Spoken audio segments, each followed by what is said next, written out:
দর্শক, জামায়াত ইসলাম ইসলামী দল না, এটা কিন্তু জামাত কয়েকবার আপনাদেরকে বোঝানোর চেষ্টা করেছে, কিন্তু বোকার জাতি আমরা বুঝি নাই। সেটা কিভাবে? জামায়াত ইসলামের মোহতারাম আমির ডক্টর শফিকুর রহমান, তিনি আলেম না, হাফেজ না, কারি না, মাওলানা না, কিচ্ছু না। তার ভিতরে ধর্মীয় অর্থাৎ ইসলামিক মাইন্ডের কোনো শিক্ষা তার মধ্যে নেই। তারপর আসেন নায়েবে আমির আব্দুল্লাহ মোহাম্মদ তায়ের সাহেব, তাকে আপনারা দেখলে বুঝতেই পারবেন যে তিনি জিন্সের প্যান্ট পরে এবং টাকটু নিচে পরে। টাকটু নিচের যে হাদিসটি, মা আসফালা মিনাল কাবাইনি মিনাল ইজারি ফিন্নার, এই হাদিসটি নুরানি মাদ্রাসার একটা ছাত্র জানে, যে প্লে পড়ে বা নার্সারিতে পড়ে, সেও জানে যে টাকটু নিচের অংশ লুঙ্গি বা পায়জামার দ্বারা ঢাকা থাকলে সেটা জাহান্নামে আগুনে জ্বলবে। কিন্তু এই হাদিসটাও তার হয়তো জানা নেই। কিন্তু তিনি আসলে কি ইসলামের শিক্ষা শিক্ষিত? হয়তো বা, যদিও অনেকেই মনে করছেন যে ইসলামী দল হিসাবে জামায়াত ইসলামের নায়েবে আমির, হয়তো তিনি বড় মুহাদ্দিস থাকবেন, বড় মুহাদ্দিস মুফতি হবেন, বড় শাইখুল হাদিস হবেন, কিন্তু আসলে না। জাতিকে বলতে চাই, জামায়াত ইসলামের নায়েবে আমিরও ধর্মীয় শিক্ষায় শিক্ষিত না, তিনি একটা জেনারেল শিক্ষায় শিক্ষিত। আসুন এবার গোলাম পরোয়ার, যিনি জামায়াত ইসলামের সেক্রেটারি, তিনি কিন্তু ধর্মীয় শিক্ষায় শিক্ষিত না। তিনিও হয়তো কোনো না কোনো কলেজের টিচার, তিনি কিন্তু ধর্মীয় শিক্ষায় শিক্ষিত না। যার কারণে জামায়াত ইসলামের যে ভুলগুলো হচ্ছে, বড় বড় ভুলগুলো, যেটা ভুল হওয়ার কথা না, শরিয়া ভিত্তিক, যেটা ইসলামী দল হিসাবে ভুল হওয়ার কথা না, ভুলটা এই জন্যই হচ্ছে জামায়াতের উপরস্থ যে নেতৃবৃন্দরা আছেন তারা কেউই ইসলামী শিক্ষায় শিক্ষিত না। যার কারণে জামায়াত ইসলাম যুগে যুগে ভুল পথে হেঁটেছে, তারা সামনের দিকেও ভুল পথে হাঁটতে পারে, আমার সেটা ধারণা।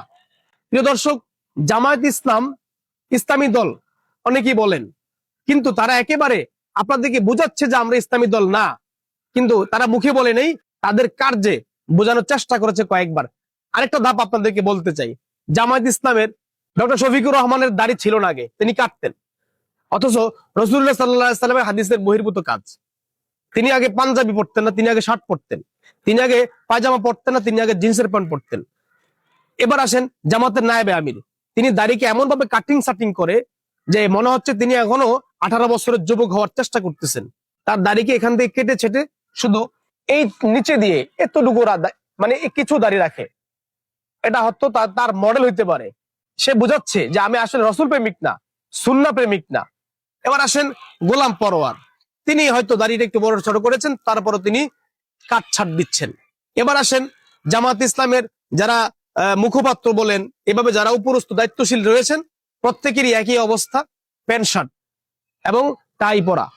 তারপরে আসেন জামাতের বিভিন্ন প্রোগ্রামে নারীদেরকে সামনে দেওয়া হয়, জাস্ট বেহায়াপনা অবস্থায় নারীদেরকে সামনে দেওয়া হয়। তাদের যেই দলীয় নারীরা আছে তাদেরকে বেপর্দা রূপে সংবাদ সম্মেলনে উপস্থাপন করে। এখন এই যে তারা পর্যায়ক্রমে জাতিকে বোঝানোর চেষ্টা করছে যে আসলে আমরা ইসলামিক দল না, আমরা কোরআন হাদিসের মতে আমরা চলি না, আমরা কোরআন হাদিসের মতে আমরা আমাদের দল পরিচালনা করি না, এটা কিন্তু মুখে বলে নাই, এটা তাদের কার্যে অথবা তাদের কার্যক্রমে আমাদেরকে বোঝানোর চেষ্টা করেছে বারবার। এই ব্যাপারে তাদের একটি সুন্দর একটি বক্তব্য আছে। যেমন তারা দাঁড়িয়ে কেন রাখে না? তারা ইসলামকে ক্ষমতা নেওয়ার জন্য কৌশল অবলম্বন করছে।